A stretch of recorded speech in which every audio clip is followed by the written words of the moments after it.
Hi all, അസ്സലാമലൈക്കും. Welcome back to Silna's kitchen. ഇന്നത്തെ recipe ഒരു അടിപൊളി വെറൈറ്റി ടേസ്റ്റി ആയിട്ടുള്ള നല്ലൊരു ഈവനിങ് സ്നാക്സിന്റെ റെസിപ്പിയാണ്. പെട്ടെന്ന് തയ്യാറാക്കി എടുക്കാൻ പറ്റുന്ന നല്ലൊരു ഈസി ആയിട്ടുള്ള അടിപൊളി പലഹാരമാണ്. കുട്ടികൾക്കും വലിയവർക്കൊക്കെ ഒരുപാട് ഇഷ്ടാവുന്ന, എത്ര കഴിച്ചാലും മടുക്കാത്ത നല്ല ടേസ്റ്റി ആയിട്ടുള്ള ഒരു പലഹാരമാണ്. അപ്പൊ ഇതെങ്ങനെയാണ് തയ്യാറാക്കുന്നതെന്ന് അറിയാനായിട്ട് വീഡിയോ സ്കിപ്പ് ചെയ്യാതെ മുഴുവനായിട്ടൊന്ന് കണ്ടു നോക്കണേ. റെസിപ്പിയിലോട്ട് കടക്കുന്നതിന് മുമ്പായി സിൽനാസ് കിച്ചൺ ചാനൽ ആദ്യമായിട്ട് കാണുന്നവരാണെങ്കിൽ പ്ലീസ് ഒന്ന് സബ്സ്ക്രൈബ് ചെയ്തേക്കണേ. ഒപ്പം തന്നെ ഈ വീഡിയോസ് നിങ്ങൾക്ക് ഇഷ്ടപ്പെടുകയാണെങ്കിൽ ഒരു ലൈക്ക് ചെയ്ത് ഷെയർ ചെയ്ത് സപ്പോർട്ട് ചെയ്യാനും മറക്കരുത്. ഇനി നമുക്ക് ഇതെങ്ങനെയാണ് തയ്യാറാക്കുന്നതെന്ന് നോക്കാം. ഇതിനായിട്ട് ഒരു പഴുത്ത ചെറിയ നേന്ത്രപ്പഴം എടുത്തിട്ടുണ്ട്. അതിന്റെ തൊലിയെല്ലാം കളഞ്ഞതിന് ശേഷം കട്ട് ചെയ്തെടുത്തിട്ട് ഇതുപോലൊരു മിക്സഡ് ജാറിലേക്ക് ഇട്ട് കൊടുത്തിട്ടുണ്ട്. എന്നിട്ട് അതിലേക്ക് മെഷർമെന്റ് കപ്പിന്റെ അരക്കപ്പിന് ഒരു 1/4 കപ്പോളം പാല് ഒഴിച്ചു കൊടുക്കുന്നുണ്ട്. പശുവിൻ പാലാണ് എടുത്തിട്ടുള്ളത്. തേങ്ങാപ്പാലോ ഏത് വേണമെന്നുണ്ടെങ്കിലും എടുക്കാവുന്നതാണ്. അടുത്തതായി ഇതിലേക്ക് 2 ടേബിൾ സ്പൂൺ അളവിൽ പഞ്ചസാര ഇട്ട് കൊടുത്ത് ആ ഒരു മധുരത്തിനെ ബാലൻസ് ചെയ്യാനായിട്ട് ഒരു നുള്ളു ഉപ്പും ഇട്ട് കൊടുത്തതിന് ശേഷം ഒരു 3 തുള്ളിയോളം വാനില എസൻസും ഒരു നുള്ളു മഞ്ഞൾപ്പൊടിയും ഇട്ടുകൊടുത്തതിന് ശേഷം ഇത് നന്നായിട്ടൊന്ന് അരച്ചെടുക്കാം. അരച്ചെടുത്ത മിക്സ് ഞാൻ ഇതുപോലൊരു ബൗളിലേക്ക് ഒഴിച്ചു കൊടുക്കുന്നുണ്ട്. ഇനി ഇതിലേക്ക് 250 ml കപ്പിന്റെ അളവിന് 1/4 കപ്പോളം മൈദയാണ് ഇട്ട് കൊടുക്കുന്നത്. അതിന്റെ കൂടെ തന്നെ ഒരു 1/4 കപ്പ് അളവിൽ ഗോതമ്പ് പൊടിയും ഇട്ട് കൊടുക്കുന്നുണ്ട്. മൈദ മാത്രമായിട്ട് 1 കപ്പ് അളവിൽ ഇട്ട് കൊടുക്കാവുന്നതാണ്. അതല്ലാന്നുണ്ടെങ്കിൽ ഗോതമ്പ് പൊടി മാത്രമായിട്ടും 1 കപ്പിൽ ഇട്ട് കൊടുക്കാവുന്നതാണ്. അതൊക്കെ എങ്ങനെ വേണമെന്നുള്ളത് ഓരോരുത്തരുടെ ഇഷ്ടമാണ്. ഞാനിപ്പോൾ ഇങ്ങനെയാണ് തയ്യാറാക്കിയെടുക്കുന്നത്. ഞാനിപ്പോൾ ഇതിലേക്ക് ഇട്ട് കൊടുത്തിട്ടുള്ളത് 1/4 കപ്പ് അളവിന് മൈദയും 1/4 കപ്പ് അളവിൽ ഗോതമ്പ് പൊടിയുമാണ്. ഇനി ഇതുപോലൊരു വിസ്ക് വെച്ചിട്ടൊന്ന് ഇളക്കി കൊടുത്ത് നോക്കാം. ഇപ്പൊ ഇതിന്റെ പരുവം കറക്റ്റ് അല്ല. അപ്പൊ അതിന് വേണ്ടിയിട്ട് കുറച്ച് വെള്ളം ഒഴിച്ചു കൊടുക്കാം. ഞാനിവിടെ 250 ml കപ്പിന്റെ അളവിന് 1/4 കപ്പ് വെള്ളമാണ് ഒഴിച്ചു കൊടുത്തിട്ടുള്ളത്. ഇങ്ങനെ ഘട്ടം ഘട്ടമായിട്ട് യോജിപ്പിച്ചെടുക്കാവുന്നതാണ്. അല്ലാന്നുണ്ടെങ്കിൽ അതിന്റെ പരുവം തെറ്റും.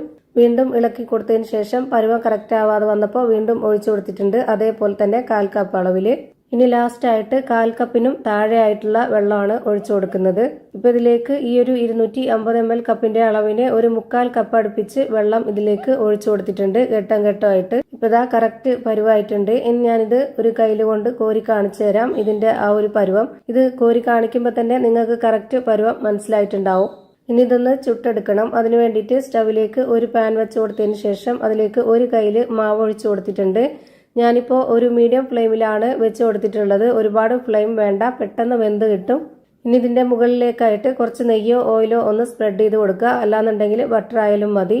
എന്നിട്ട് ഇതിന്റെ ഒരു സൈഡ് വെന്ത് കിട്ടുമ്പോൾ ഇതൊന്ന് തിരിച്ചിട്ട് കൊടുക്കാം. തിരിച്ചിട്ട് കൊടുത്തതിന് ശേഷം ഇതേപോലെ ഒന്നുകൂടി നെയ്യൊന്ന് സ്പ്രെഡ് ആക്കണം. ഞാനിപ്പോൾ ഇതൊരു മീഡിയം ഫ്ലെയിമിലാണ് വെച്ച് കൊടുത്തിട്ടുള്ളത്. അതേ ഫ്ലെയിമിൽ തന്നെ വെച്ച് കൊടുത്ത് എല്ലാം ചുട്ടെടുക്കുക. എങ്കിലേ എല്ലാം ഒരുപോലെ കിട്ടുള്ളൂ. ഇപ്പൊ ഈ ഒരു വെന്തത് എടുത്ത് മാറ്റിയതിന് ശേഷം അടുത്തതായിട്ട് ഒരു കയ്യിൽ മാവും കൂടെ ഒഴിച്ചു കൊടുക്കുക. എന്നിട്ട് ഇതുപോലെ ഒന്ന് ചുറ്റിച്ചതിന് ശേഷം അതിന് മുകളിലേക്കായിട്ട് കുറച്ച് നെയ്യൊന്ന് സ്പ്രെഡ് ആക്കണം.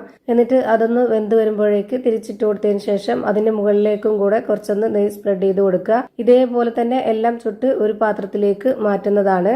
ഇനി അടുത്തതായിട്ട് നമുക്ക് ഇതിന് വേണ്ടിയിട്ടുള്ള ഫില്ലിങ്സ് റെഡിയാക്കി എടുക്കണം. അതിനുവേണ്ടി സ്റ്റവിലേക്ക് ഒരു പാൻ വെച്ച് കൊടുത്തതിന് ശേഷം ഫ്ലെയിം ഓണാക്കി അതിലേക്ക് കുറച്ച് നെയ്യ് ഒഴിച്ചു കൊടുത്തതിന് ശേഷം നെയ്യ് നന്നായിട്ടൊന്ന് ചൂടായിട്ട് വരുമ്പോൾ അതിലേക്ക് ഒരു പഴുത്ത നേന്ത്രപ്പഴം ഇതുപോലെ പൊടി പൊടിയായിട്ട് കട്ട് ചെയ്തെടുത്തതിന് ശേഷം അത് ഇതിലേക്ക് ഇട്ട് കൊടുക്കാം. എന്നിട്ട് അതിന്റെ കൂടെ തന്നെ ചിരകിയ തേങ്ങ ഒന്ന് ക്രഷ് ചെയ്തെടുത്തതിന് ശേഷം അതുകൂടി ഇട്ട് കൊടുക്കാം.